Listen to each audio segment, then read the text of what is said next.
الدين وصلى الله على نبينا وسيدنا محمد وعلى آله وصحبه أجمعين أما بعد. Kita panjatkan puja dan syukur kehadirat Allah Subhanahu wa Ta'ala. Pada kesempatan malam yang berbahagia kali ini, hari Senin, malam Selasa, kita masih kembali diberi kekuatan, kesehatan, hidayah serta taufik dari Allah Jalla wa Ala, sehingga kita bisa kembali menghadiri pengajian rutin Asmaul Husna di Masjid Manarul Ilmi di Komplek Pondok Pesantren Tunas Ilmu di Desa Kedung Wuluh, Purbalingga ini. Kita berharap semoga Allah Subhanahu wa Ta'ala berkenan untuk melimpahkan kepada kita semuanya ilmu yang bermanfaat, sehingga bisa kita amalkan sebagai bekal untuk menghadap kepada Allah Jalla wa'ala. Allahumma amin. Salawat dan salam semoga senantiasa tercurahkan kepada junjungan kita Nabi Agung Muhammad Sallallahu Alaihi Wasallam, kepada keluarganya, sahabatnya, dan umatnya yang setia mengikuti tuntunannya hingga di akhir nanti. Bapak-bapak, ibu-ibu, para hadirin, para hadirat, dan juga segenap pendengar serta pemirsa rahimani wa rahimakumullah.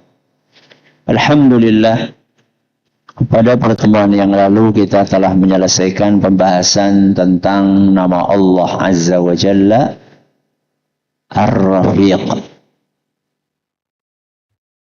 Pada kesempatan kali ini, insya Allah kita akan membahas nama Allah yang lainnya, yaitu nama Allah Subhanahu wa Ta'ala Al-Halim. Kenapa? Al-Halim.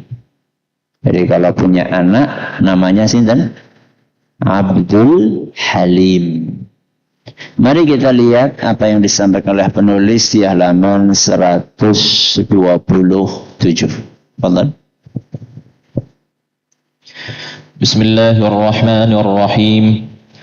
Qala al-musannif Syekh Abdul Aziz Ibnu Nasir Al-Julayl hafizahullahu ta'ala, Al-Halim jalla jalaluhu, qala subhanahu, وَلَقَدْ عَفَى اللَّهُ عَنْهُمْ إِنَّ اللَّهَ غَفُورٌ حَلِيمٌ.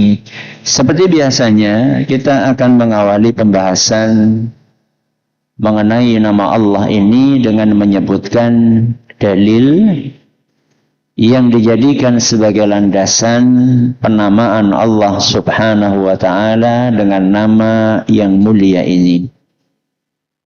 Perlu dipahami bahwa nama Al-Halim terulang berkali-kali di dalam Al-Quran.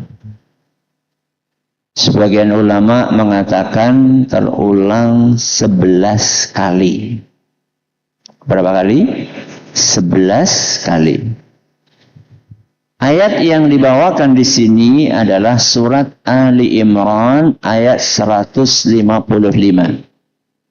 Jadi salah satu dari 11 kali itu ada di dalam surat apa? Ali Imran ayat 155. Apa kata Allah Subhanahu wa Ta'ala? وَلَقَدْ عَفَى اللَّهُ عَنْهُمْ. Sesungguhnya Allah Subhanahu wa Ta'ala telah memaafkan mereka.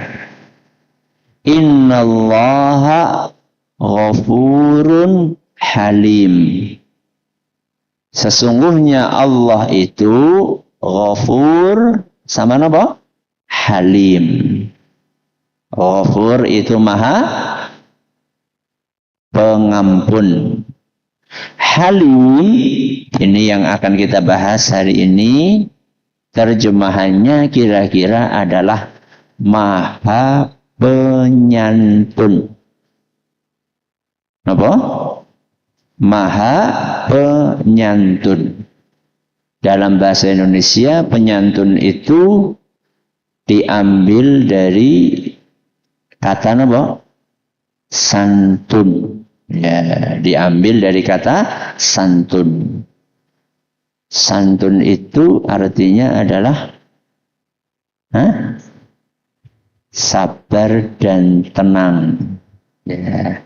Kalau dilihat di KBBI, di antara makna santun itu adalah sabar dan apa? Tenang. Allah Subhanahu wa taala Maha Penyantun. Nanti kita akan jelaskan insyaallah makna dari Maha Penyantun ini. Nah, المعنى في حق الله عز وجل حليم يعني أنه ذو أناة لا يعجل على عباده بعقوبتهم على ذنوبهم مع قدرته عليهم ولا يستحق الصافح مع العجز اسم الحلم إنما الحليم هو الصفوح مع القدرة والمتأني الذي لا يعجل بالعقوبة ويستعتبهم كي يتوبوا ويمهلهم كي ينيبوا وحلمه وسع السماوات والأرض فلولا حلمه ما ترك على ظهرها من دابة. Beliau menjelaskan halimun yakni dzu anatin. Halim artinya adalah yang memiliki sifat tenang dan penuh pertimbangan. Sifat apa? Tenang dan penuh pertimbangan. La yu'ajjilu ala ibadihi bi'uqubatihim ala dhunubihim. Allah itu tidak tergesa-gesa, tidak terburu-buru untuk menghukum para hambanya atas dosa-dosa yang mereka kerjakan. Tidak apa? Terburu-buru, tidak tergesa-gesa untuk menghukum para hambanya atas dosa-dosa yang mereka kerjakan. Cara Jawane ora gerusa-gerusu. Dan ini pasti berbeda dengan manusia. Kalau manusia itu salah satu sifat aslinya apa? Gerusa-gerusu. Ya. Suka seruduk. Ya. Tergesa-gesa untuk mengambil tindakan, tergesa-gesa untuk mengambil keputusan, tahu-tahu ujungnya menyesal. Itu kebiasaannya anak muda atau orang tua?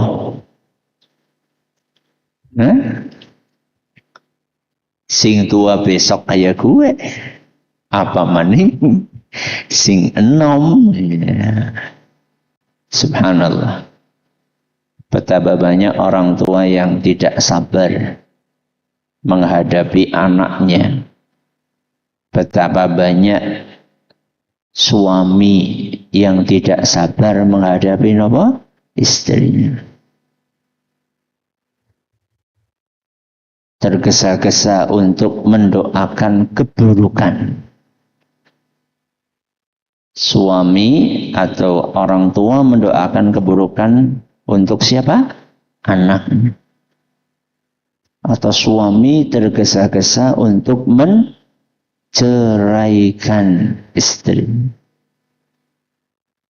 Karena mungkin suaminya merasa sudah ngaji, istrinya belum. Ya. Pokoknya pengennya langsung berubah. Lawang jenengan ngaji itu juga ada napa nih? Ada prosesnya. Ada tahapannya.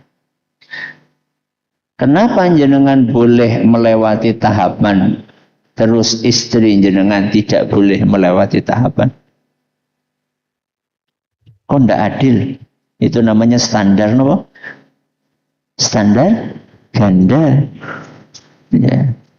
Kenapa kita boleh menjalani proses sedangkan istri kita nggak boleh menjalani proses? Ya. Jangan tergesa-gesa. Allah Subhanahu wa taala dzu anatin, memiliki sifat tenang dan penuh pertimbangan. Nanti kita akan jelaskan apa pertimbangannya, apa hikmahnya. Allah tidak segera menghukum hamba-hambanya. Jadi itu ada pertimbangannya, ada hikmahnya yang sangat dalam sekali. Jadi makna halim itu adalah zu anatin, memiliki sifat yang tenang dan penuh apa? Pertimbangan, dan tidak tergesa-gesa untuk menghukum hambanya. Padahal Allah Azza wa Jalla tidak tergesa-gesa untuk menghukum hambanya. Itu dalam kondisi Allah mampu untuk menghukum atau tidak mampu? Sangat mampu. Makanya di sini penulis mengatakan ma'a qudratihi alaihim. Padahal Allah mampu untuk menjatuhkan hukuman tersebut. Jadi saat Allah Subhanahu wa taala tidak segera untuk menghukum hambanya yang sering berbuat dosa, itu bukan karena Allah nggak mampu. Allah Subhanahu wa taala maha kuasa untuk menjatuhkan hukuman tersebut kepada mereka. Dan itu diingatkan oleh Allah Subhanahu wa taala di dalam sebuah ayat di dalam Al-Qur'an, yaitu di surat Fatir ayat 44. Surat apa? Fatir ayat 44. Apa kata Allah Subhanahu wa taala? Awalam yasiru fil ardi. Kenapa mereka tidak berjalan di atas muka bumi? Kenapa mereka tidak melakukan perjalanan ke penjuru bumi? Fayanzuru, untuk memperhatikan kaifa kana aqibatul ladzina min qablihim. Apa akhir dari umat-umat sebelum mereka. Jadi Allah Subhanahu wa taala sedang mengingatkan musyrikin Quraisy agar mereka itu tengok kanan, tengok kiri. Melihat apa akhir dari umat-umat sebelum mereka. Contohnya umat sinten? Ad, umat apa? Tsamud. Ya. Raja Fir'aun, Raja Namrud, kaumnya Nabi Lut. Kenapa kok mereka tidak melihat bagaimana akhir dari bangsa-bangsa tersebut? Allah katakan, kanu asyadda minhum quwwah. Bangsa-bangsa sebelum Quraisy itu jauh lebih kuat dibandingkan Quraisy. Bangsa-bangsa sebelum apa?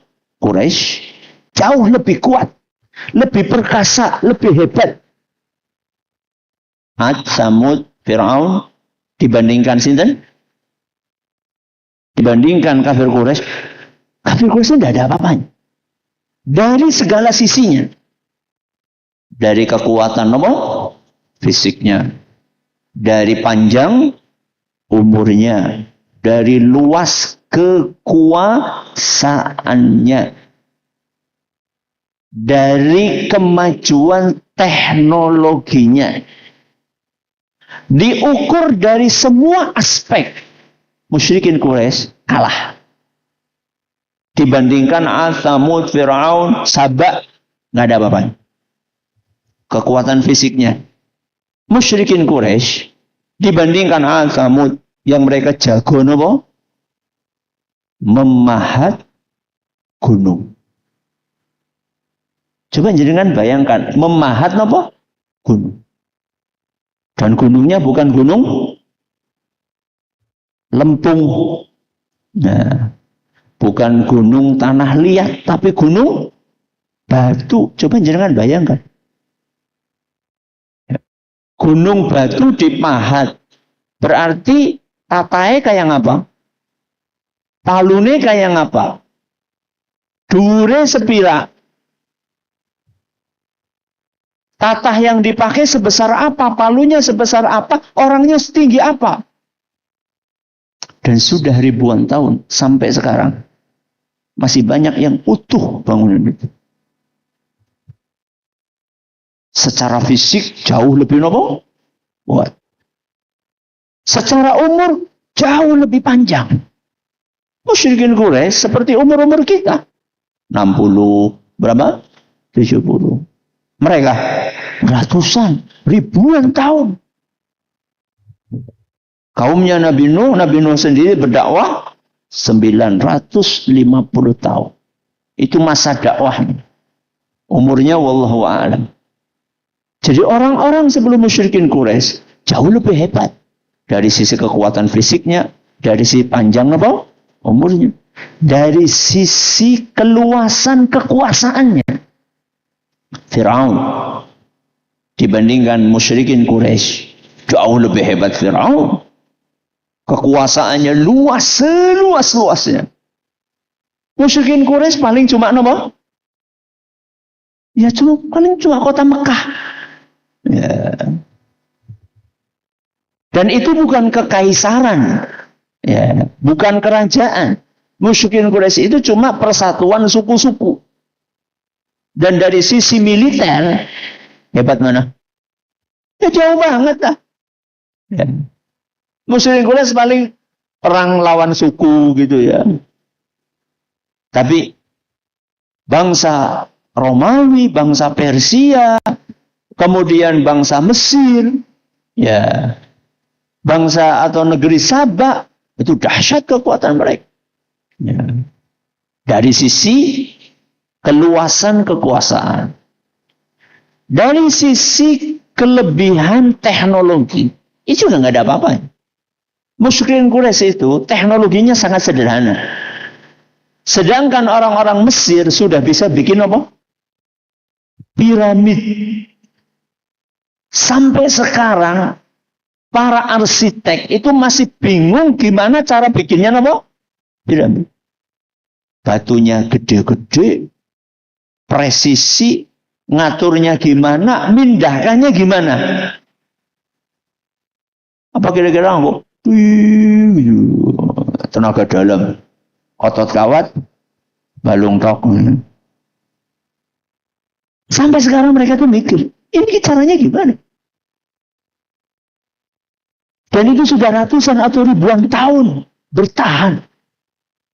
Dengan pergantian cuaca yang sangat fluktuatif. Bukan cuma piramid. Bangsa dahulu mereka sudah bisa bikin waduk super. Irama Dzatil Imad. Ya. Waduknya kaum Sabak yang bisa mengaliri semua negeri dengan satu waduk. Ya. Merican itu ruangan apa-apa. Dan ingat ya, Merican itu sudah ada eskavator, sudah ada apa? Beko. Ya. Entah saat itu tuh pakai teknologi apa, kita nggak tahu. Ya. Tapi mereka bisa bikin waduk sebesar itu. Jadi Allah Subhanahu wa taala mengingatkan, kanu asyadda minhum quwwah. Bangsa-bangsa sebelum kalian, wahai musyrikin Quraisy, itu jauh lebih perkasa, lebih kuat, lebih hebat dibandingkan kalian. Tapi apa ujungnya? Habis. kok kalian yang nggak ada apa-apanya petantang, petenteng. Kira-kira seperti itu. Kalian itu dari sisi fisik lebih kecil, dari sisi kekuasaan lebih kecil, dari sisi umur lebih pendek, dari sisi teknologi kalah. Apa kalian tidak mengambil pelajaran terhadap peristiwa-peristiwa yang dialami oleh bangsa-bangsa kalian? Lalu Allah katakan apa? Wa ma kana Allahu liyu'jizahu min syai'in fis samawati wala fil ardh. Tidak ada sesuatu pun di alam semesta ini yang Allah tidak mampu untuk mengerjakannya. Sebesar apapun sebuah kejadian, Allah Azza wa Jalla mampu untuk menjalankannya. Seberat apapun itu. Berarti Allah Subhanahu wa Ta'ala menunda untuk memberikan azab dan memberikan hukuman bukan karena Allah tidak mampu. Bukan karena Allah tidak mampu. Maka apa kata beliau? Wala yastahiqqus safihu ma'al ajzi ismal hilmi.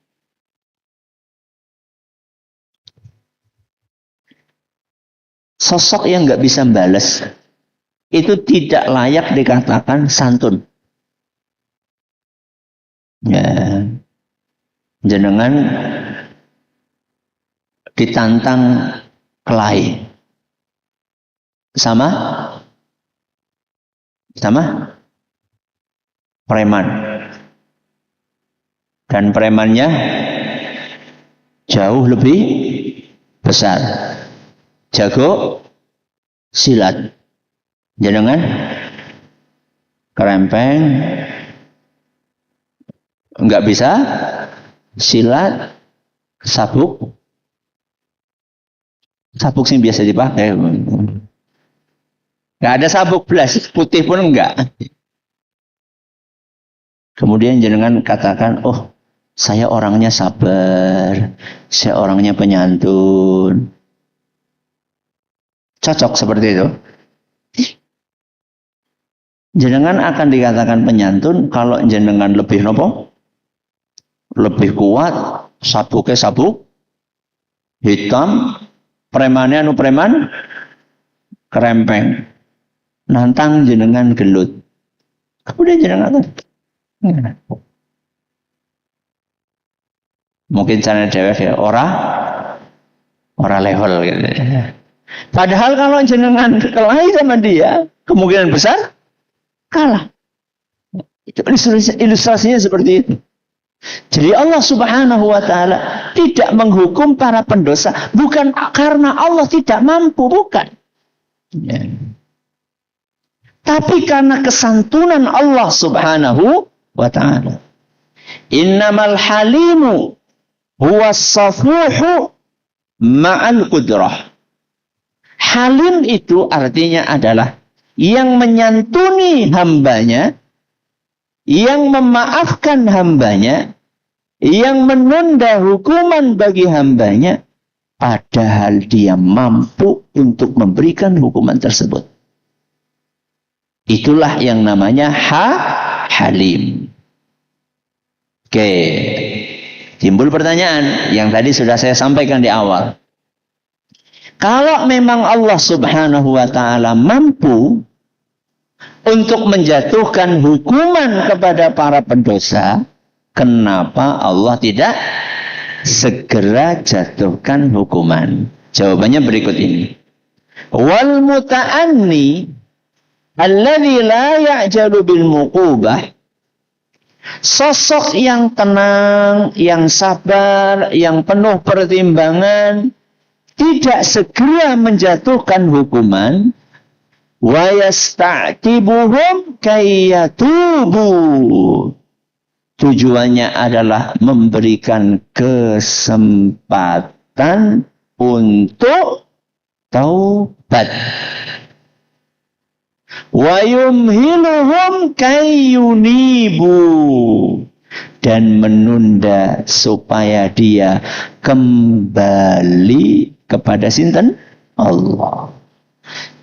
Berarti apa pertimbangannya dan hikmahnya? Memberikan apa? Kesempatan kepada kita untuk taubat. Dan ini kita harus ngerti hikmah Allah Subhanahu wa ta'ala. Supaya kita tidak tertipu dengan penundaan tersebut dari Allah Subhanahu wa ta'ala.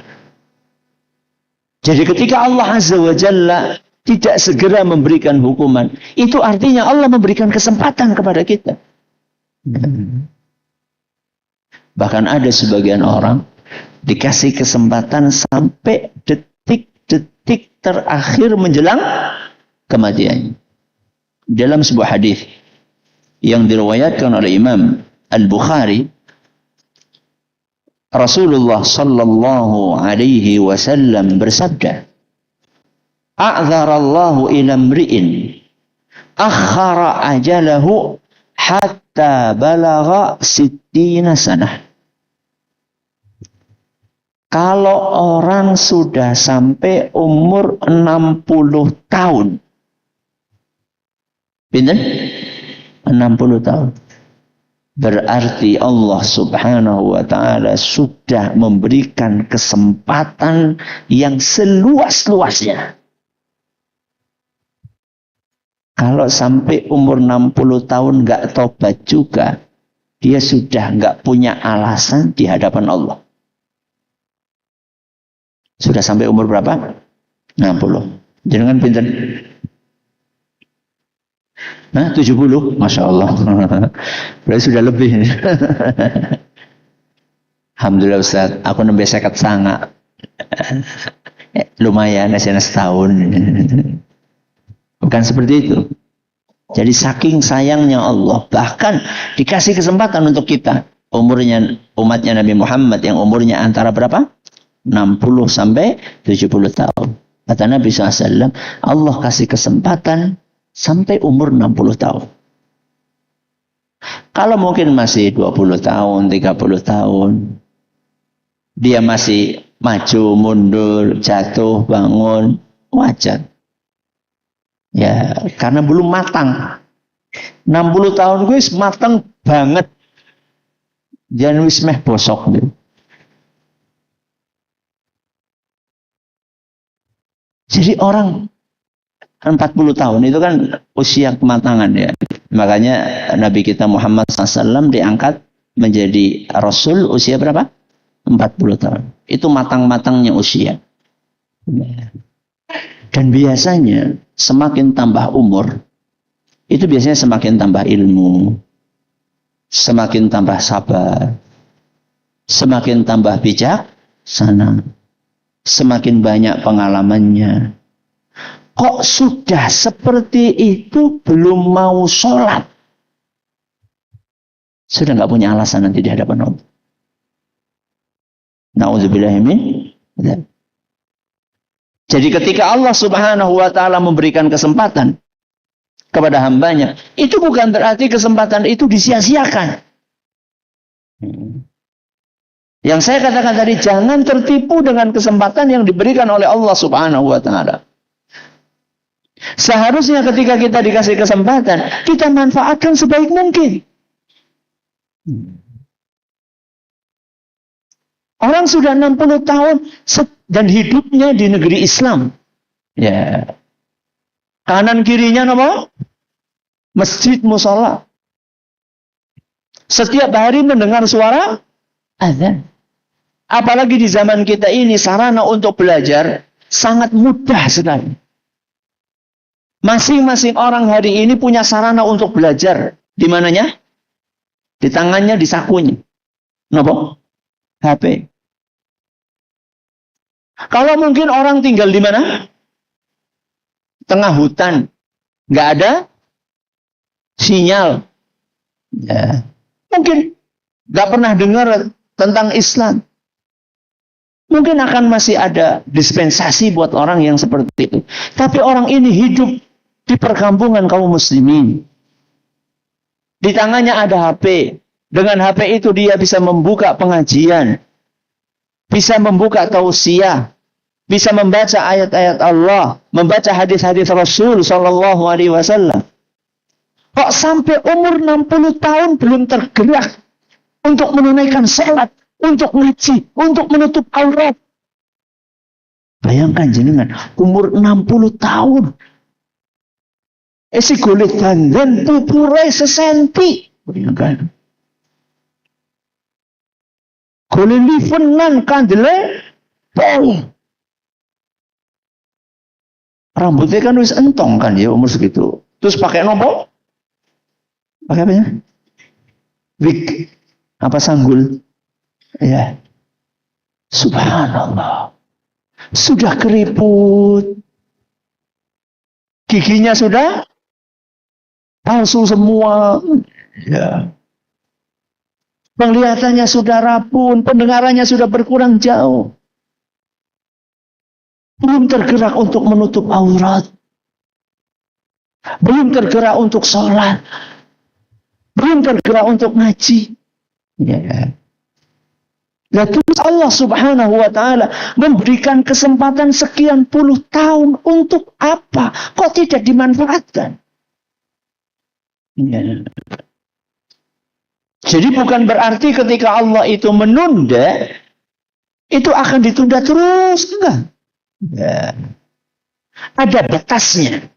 Ya. Nanti kita akan baca habis ini. Apa kata penulis selanjutnya?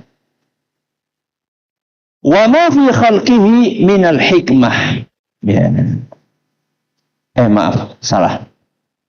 Wa hilmuhu wasi'as samawati wal ard. Dan kemahasantunan Allah itu berlaku untuk semua yang di langit dan yang di bumi. Semua yang di langit dan di bumi. Berarti termasuk Fir'aun nama badan. Termasuk nama badan. Termasuk. Coba jangan bayangkan Fir'aun itu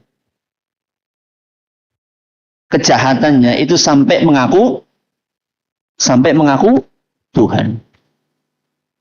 Dan Allah tahu atau tidak bahwa Fir'aun ini bakalan mati dalam keadaan kafir. Tahu no badan? Tahu. Tapi Allah Subhanahu wa Ta'ala saking santunnya, saking lembutnya, Allah tetap mengutus 2 orang nabinya sekaligus. Untuk apa? Mendatangi Fir'aun di istananya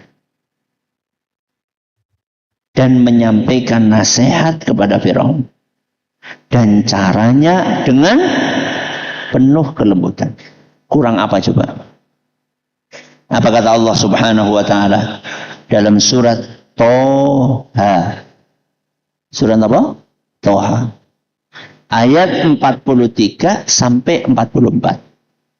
Kata Allah Subhanahu wa Ta'ala, "Idhhaba ila fir'auna innahu tagha."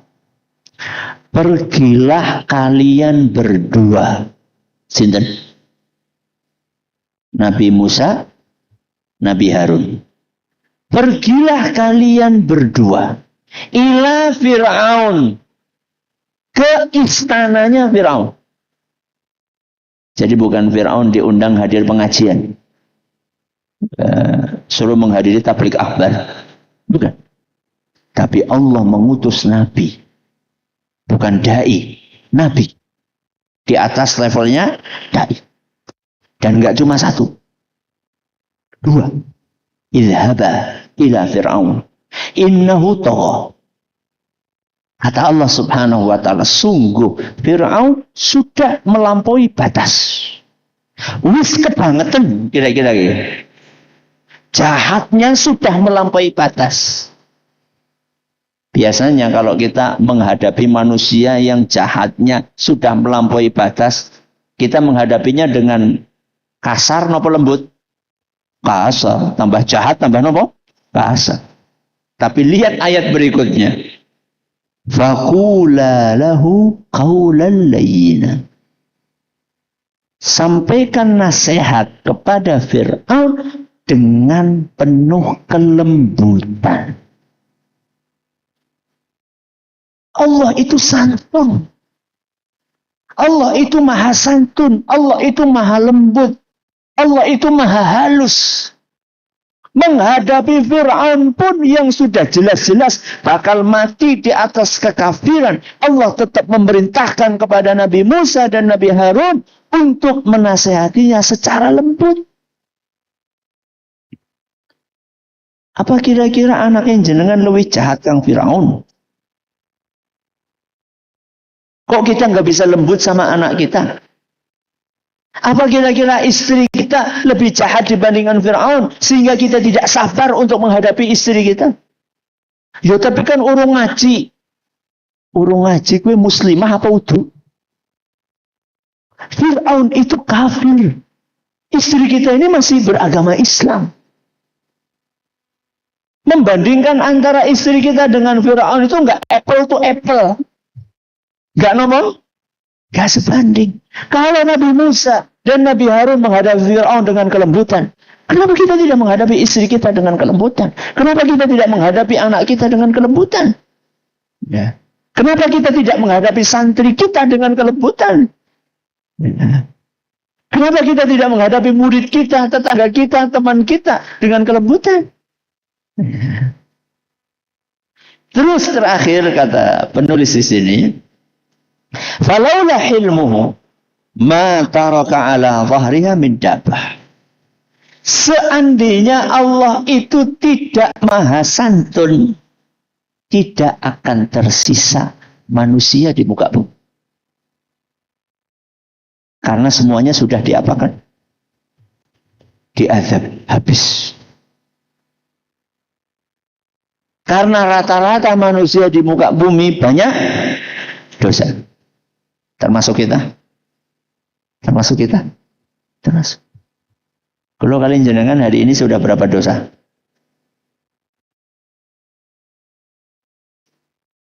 Itu kejadian cuma hari ini atau kemarin juga? Atau kemarinnya lagi? Coba kita bayangkan. Setiap hari kita berbuat dosa. Dan bukan sekali, dua kali. 10, 30, 100, 200. Tapi sampai saat ini kita masih bisa bernafas. Masih bisa berjalan. Masih bisa makan. Masih punya rumah. Masih punya kendaraan. Kata Allah subhanahu wa ta'ala. Dalam Al-Quran surat An-Nahl. Ayat 61. Surat apa? An-Nahl ayat 61. Walau yu'akhidullahu an-nasa bidulmihim ma taraka 'alaiha min dabbah. Seandainya setiap manusia berbuat zalim, Allah hukum, maka tidak akan tersisa makhluk di muka bumi. Bumi akan menjadi tanah kosong. Tidak ada penghuni. Karena semuanya habis. Diazab.